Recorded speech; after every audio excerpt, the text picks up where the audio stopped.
Hey guys, so I went into the school today really quickly. We're not really supposed to be in there for very long, but I had to go grab some stuff. And I found, sitting on my desk, obviously where it always is, A Night Divided.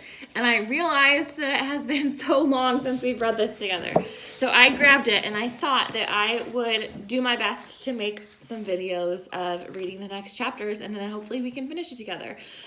Guys, I don't know how long it's going to be until we're together again. I'm hoping that we're going to get to be together again. But hopefully this will make it a little bit easier. And you'll kind of have some normalcy with things that we always do. So I'm going to read the next chapter of Night Divided. We'll see. Maybe I'll read two, depending on how long this one is. It's been a long time since we left off. This one's pretty long.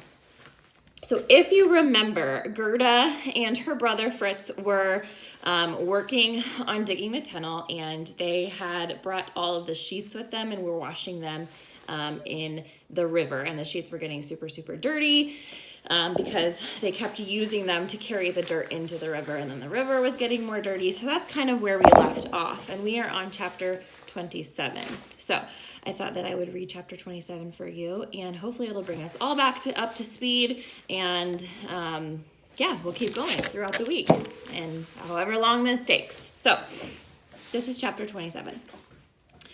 A small package arrived the next morning from the post. It was labeled for me and had a return address and writing on it that I didn't recognize. The package was marked as seeds. Who'd be sending us seeds? Fritz asked.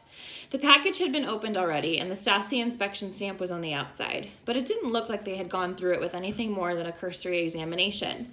7 envelopes of seeds were inside, all of them for squash. Squash? Fritz wrinkled his nose. Who would ever want so much squash? Papa would, I replied. It was his favorite vegetable. Fritz sat beside me. Did this package come from... Then he remembered we were bugged and changed his question. From anyone we know? For the benefit of the microphones, I said, I sent away for some seeds to help with the garden. And then I poured the envelopes out on the table. Fritz and I tore open each one, but they contained only seeds. I felt disappointed. Surely this package had come from my father, but I had expected more from him. When I said we needed money to help with gardening, he should have read more into that note. We didn't need seeds, and certainly not this many seeds for squash. Or worse, maybe he did send money, and the Stasi inspected it straight out of my package. Frustrated, I picked up the wrapping to crumple it up for the garbage, and then heard something rattle inside. I opened it again and saw one more package of seeds that was stuck in the seal. I pulled it out and made some comment about it being even more stupid squash. But this envelope was different. It still rattled with the seeds inside, but not as easily, and it was thicker than the others. I opened it and saw it stuffed with Ostmarks. Remember, Ostmarks are like their dollars. I wasn't sure how much was in there, but probably more than we would spend in a month. My eyes filled with tears, and Fritz's did too, but he shook them away and in a cheery voice said, Well, I suppose we're planting squash then. That was smart, Gerda, to write and ask for seeds. By late fall, we'll have plenty of food for as many people as might want it. As we walked to the welcome building that morning, Fritz and I discussed what we should do with our money. I wanted to buy enough food to stock our cupboards again, but Fritz felt we ought to have a wheelbarrow to haul dirt. The buckets don't carry enough dirt with each load, and it takes too many trips in and out of the building, which is dangerous. A wheelbarrow would be better. Papa sent that money for food, I protested. We were living on so little these days that lately my hunger won out in any argument. No, he sent that money for us, and we need a wheelbarrow more than we need cheese and sausage. I disagreed. I'd rather bought 100 fat sausages with it, or better yet, a fine yellow banana from the black market. I carried my hunger everywhere with me and into my dreams lately. Mama had said that there was a lot of starvation at the end of the Second World War, but I never really understood what that meant, not until the last few days. Now, every time my stomach rumbled and I had nothing to comfort it, I understood why she always worried about having enough food.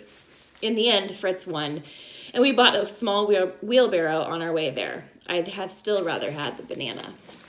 At least it made the hauling dirt easier.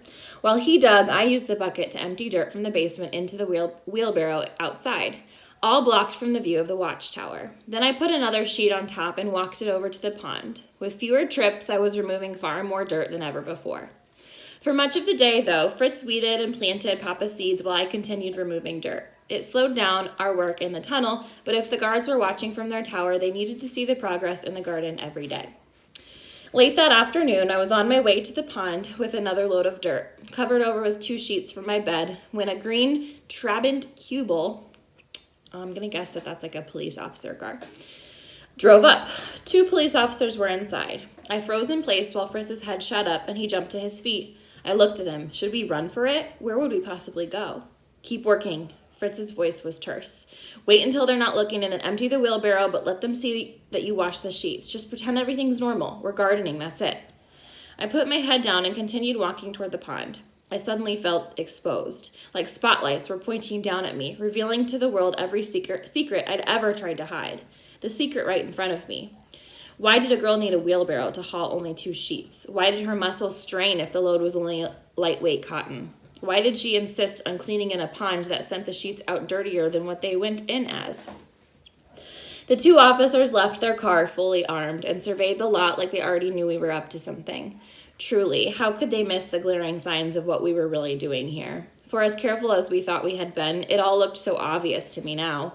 Fritz hailed the officers and walked out to meet them as far from the pond as possible. He invited them over to inspect our garden patch and brought them with him to the opposite side of the clothesline, leaving me free to quickly dump the wheelbarrow full of dirt.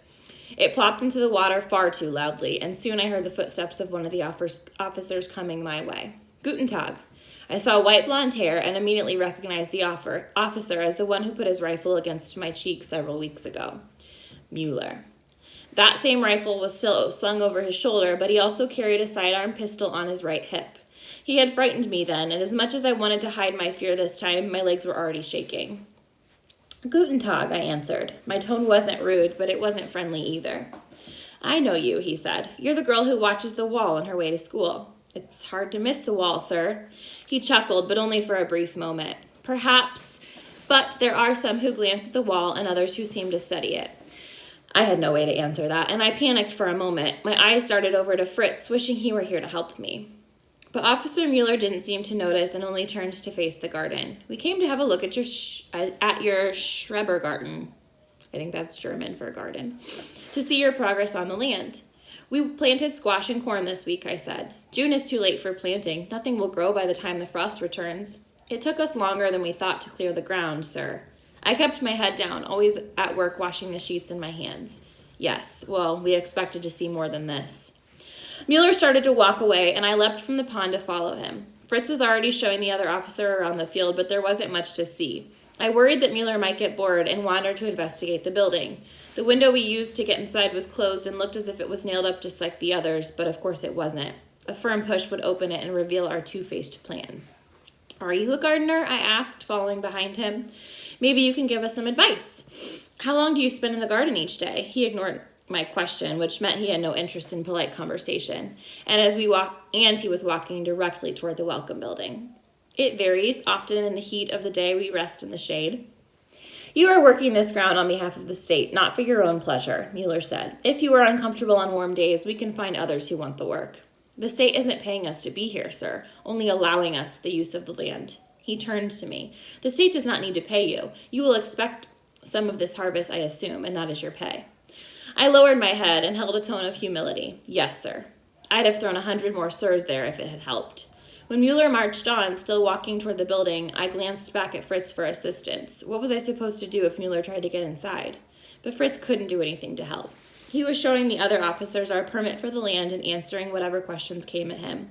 It was up to me to keep Mueller away from the building, but what was I supposed to do? Mueller wasn't tall enough to see into the long upper windows, and like Fritz, he had to crouch to be low enough for the 3 windows at ground level. He stopped at the first window, one that was actually boarded up at least. He pulled his flashlight and shone it through the cracks in the wood. Luckily, Fritz had filled the largest gaps with extra wood, and I had gotten rid of the dirt that had been in there. The metal door for the air raid shelter was closed and covered in a scuff of dirt, so he shouldn't be able to see it. And Fritz's pulley system was laid on its end in the far corner of the room. With only a flashlight, I doubted Mueller would see anything more than some fallen boards. Do you ever go in here? Mueller asked me. It doesn't look safe to enter, I said. The building is old and probably was bombed at one point. It looks like the whole thing might actually collapse soon. I didn't worry about that happening, of course, but I hoped he'd believe it might collapse on him and decide to stay out.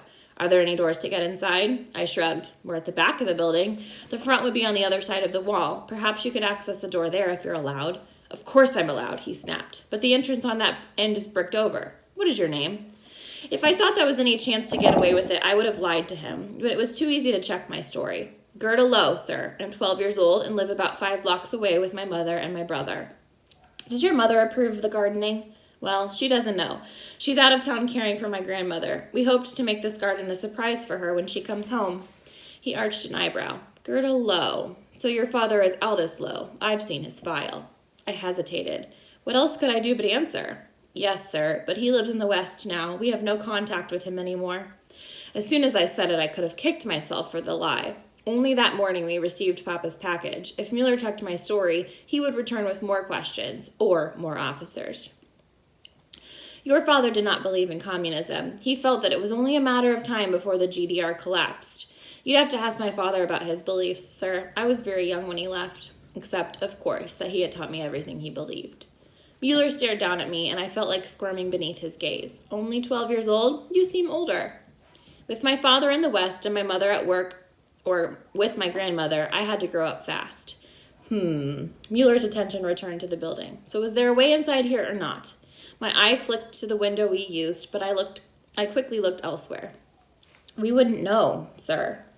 Mueller walked down and leaned over to tap the middle window. Then he took another step toward the third window, the one that Fritz and I used. Once he pushed it, he would know. He would see what we were doing. And if I tried to stop him, that would only make things worse. I could try to run, but wouldn't get more than a few steps away before he'd draw the gun. Officer Mueller, his companion called. We just got a call to investigate something farther down. It's probably a bird caught in the wires again, but we need to go. Yes, sir, Mueller called back. I hope the next time you come, we'll have corn and squash to offer you. He must have detected the fake cheerfulness in my voice. Mueller stared at me again. Was my face as flush as it felt? I could hardly keep two thoughts together, and there was so much sweat in my palms that if I brushed them against my clothes, I knew it would leave marks. He frowned at me, then walked on and tapped at the third window with the butt of his rifle. Mueller had pushed the side of the window with the hinges attached. It knocked the boards open only by a hair, but they did open, and I was sure if I noticed, he must have too. Officer Mueller, his companion called again, more sternly this time. If Mueller had crouched here like he did for the others, he might have seen the boards separate from the wall, but instead he told me to stay ready, the slogan for all young people, and walked away. A minute later, his vehicle vanished down the road. I collapsed onto the dirt, so full of fear that I could hardly breathe. Fritz came over and knelt beside me. Are you okay? No, I was fighting back hysteria. He was right here, Fritz. Another second, one more step. Just breathe. Fritz put a hand on my back and rubbed it. Take some breaths, Gerda. We're okay. But I still couldn't get enough air. All I wanted was to yell loud enough to get the fear out of my body. He had to know something was wrong. Our story doesn't make sense. There are too many holes, too much that doesn't come together. But they did believe it, and they went away. We know they'd come at some point, and now they're gone. It's over, Gerda. It's not over, Fritz. Down to my bones, I knew it wasn't over. There would be more visits and more questions, harder questions designed to trap us, ones that we couldn't answer. This would never be over. Okay, so that's the end of chapter 27. It was kind of a long one. This part isn't an assignment, but if you guys want to, you can email me or message me. I don't know if you can message me on Classroom, but if you can message me there. Let me know what you think is going to happen. Okay, I will see you next time.